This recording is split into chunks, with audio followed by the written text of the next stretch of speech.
According to Israeli military, the Israeli army conducted strikes in the Gaza Strip on Thursday after rockets were fired from the area. This a day after a raid in the flashpoint city of Nablus sparked clashes. 6 rockets had been fired from the Gaza Strip, 5 of which were intercepted by air defense systems, while 1 fell in an open area.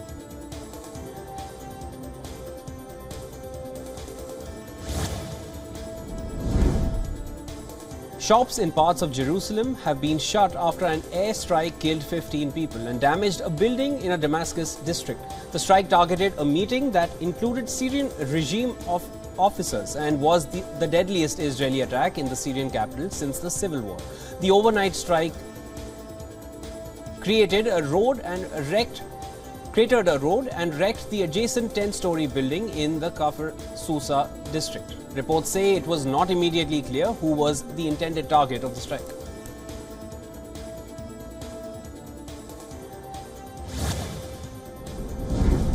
The top negotiator in interim peace deals with Israel, Ahmed Kuria, has passed away at the age of 85. Palestinian President Mahmoud Abbas confirmed Kuria's death.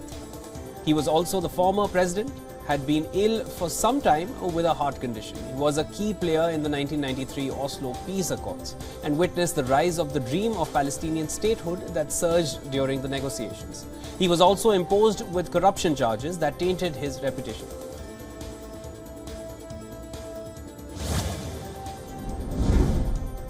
Ukraine's First Lady, Olena Zelenska, recently addressed a meeting on gross human rights violations due to the aggression against Ukraine at the United Nations. She said that Russia has deprived 6 million Ukrainians of their homes and displaced 8 million more within their own country. She also mentioned the 150 cases of rape committed by Russian soldiers and how 16,000 Ukrainian children were abducted and taken away by Russia. Zelenska highlighted human rights violations in Bucha, Izium, Irpin, Kramatorsk, Kremeshuk, Kiev and various other locations.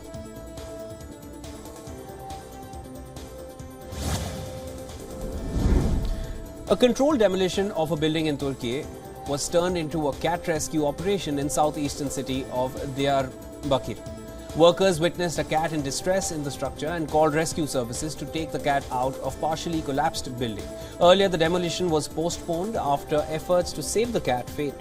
Buildings collapsed during the earthquake and 3 severely damaged buildings were slated for controlled demolitions.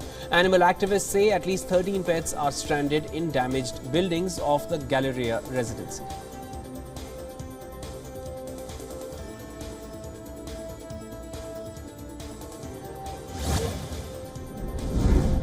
On the second day of the G20 meet in India, US says sanctions imposed on Russia are having a very significant effect and that the invasion of Ukraine is a strategic failure by Vladimir Putin.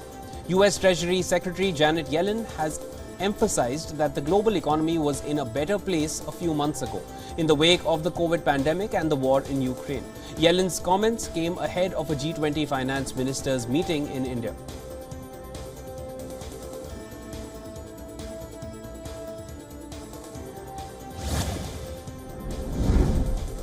The collapse of a coal mine in northern China has resulted in at least 4 deaths. Search for missing people resumed after a massive landslide hindered progress. Reports say more than 50 people were trapped when a 180-meter high slope gave way on the open pit mine in the Inner Mongolia region. At least 6 people have been injured and 49 others are unaccounted, while hundreds of rescue workers are dispatched to the remote site. The landslide that halted rescue efforts did not result in any casualties.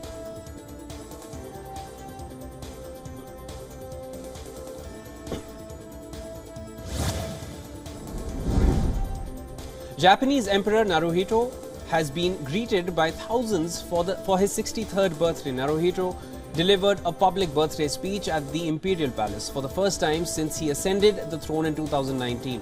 The emperor thanked the people for celebrating his birthday and offered his condolences to those who were affected by heavy snow in the winter. Up to 4,800 people got the chance to see the emperor, who appeared on the palace balcony, along with Empress Masako and his daughter Princess Aiko.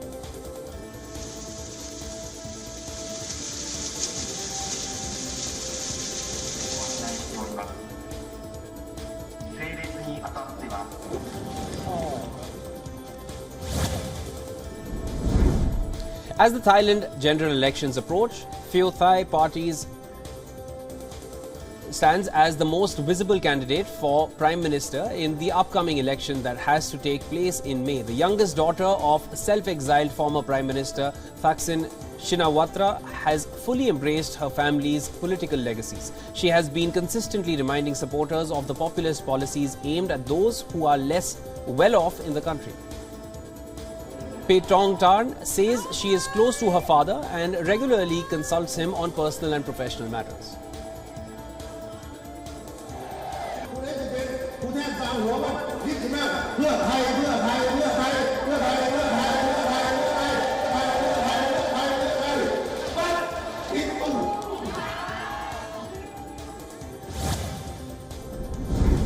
Marking 1 year of war, the US and the EU urged nations of the 193-member General Assembly to vote on a resolution for peace in Ukraine. Josep Borrell, an EU diplomat, was noted saying that not stopping Russia will increase the risk for any other country elsewhere in the world to face a similar aggression. The General Assembly appeared set to adopt a resolution put forward by Ukraine and its supporters, which stresses the need to reach as soon as possible a comprehensive, just and lasting peace, in line with the founding UN Charter.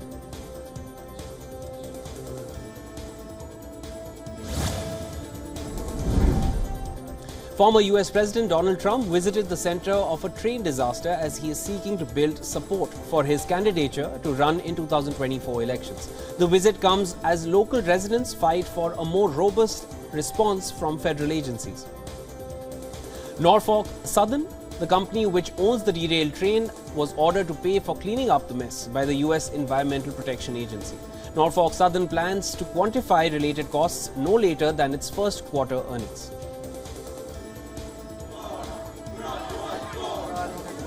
What's your specialty?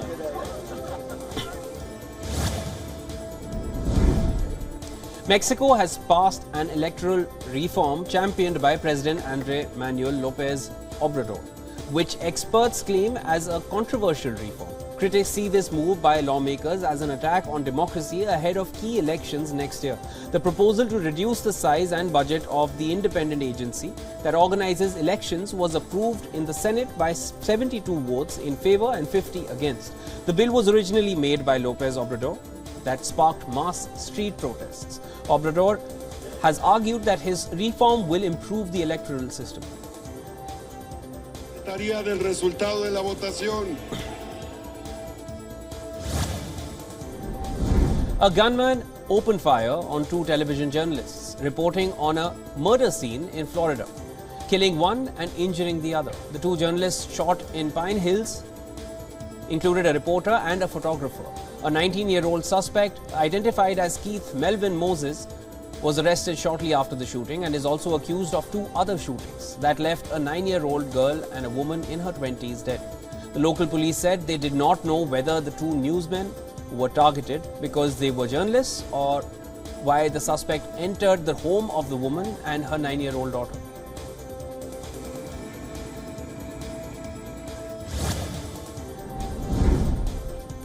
Experts predict that Italy could face another drought as water levels in Lake Garda in northern Italy fall to record lows. This comes after weeks of dry winter weather that raised concerns. Scientists say Italian rivers and lakes are suffering from a severe lack of water, with the Alps receiving less than half of their normal snowfall.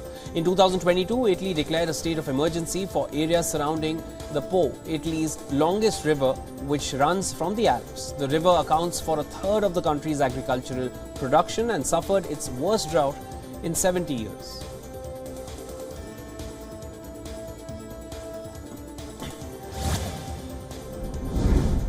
The Israeli parliament's reading of the judicial reforms has sent thousands of Israelis into the streets to protest against the reforms. The demonstrators chant democracy and wave Israeli flags, while the political opposition has sought to slow the process in the parliamentary review sessions.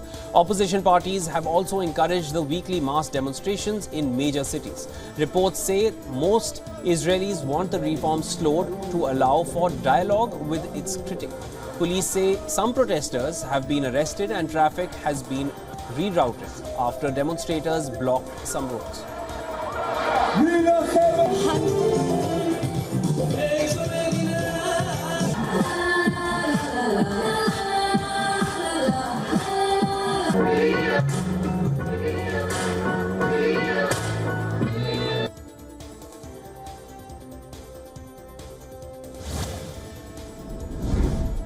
A major winter storm has battered the northern plains and upper Midwest in the US with high winds and heavy snow.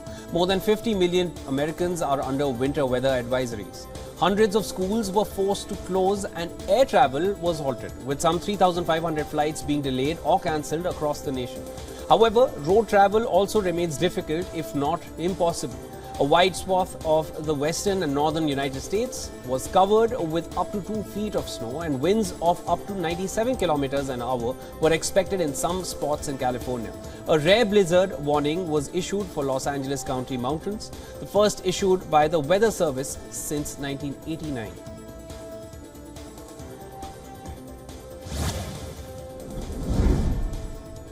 China is witnessing live streamers come out of their homes at the dead of the night and chatting into microphones with their identical ring lights.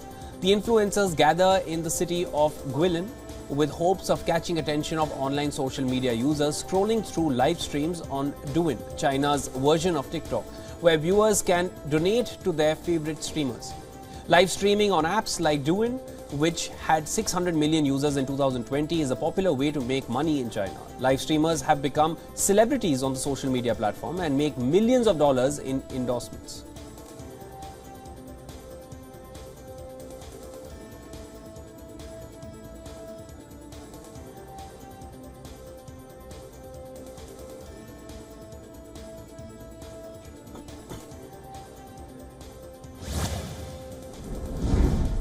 Artists in quake-hit Syria are painting murals on destroyed buildings after the deadly earthquake in Damascus. The rebel-held part of Syria's northern Aleppo province is sending thanks to those who made contributions and offered a helping hand. Artists have drawn roses and revolution flags to show love for children who lost their lives in the earthquake. People of Damascus also said that they will not forget those who let us down and did not extend a helping hand.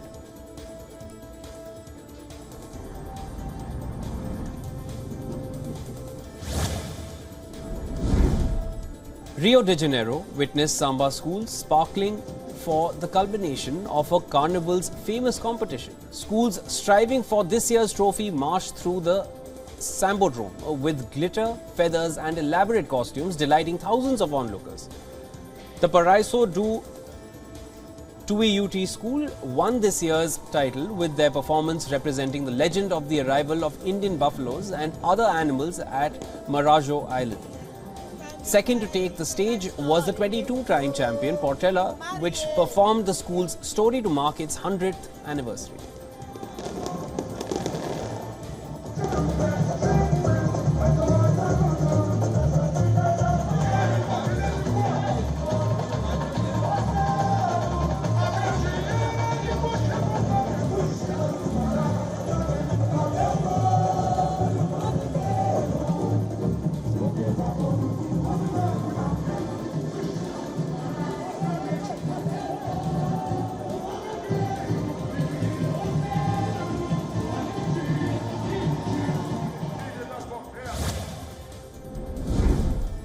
With less than 3 months to go before the coronation of Britain's King Charles III, a campaign is underway to recruit more people to ring the bells of the nation's churches in celebration.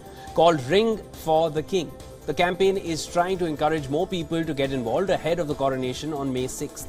According to figures from the Central Council of Church Bell Ringers cited by the BBC, there are 30 to 40,000 bell ringers across the United Kingdom. However, more are needed, as many of the current bell ringers are old.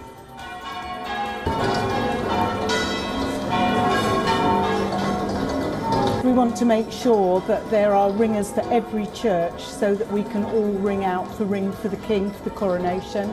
But some of our beginners here today learned because...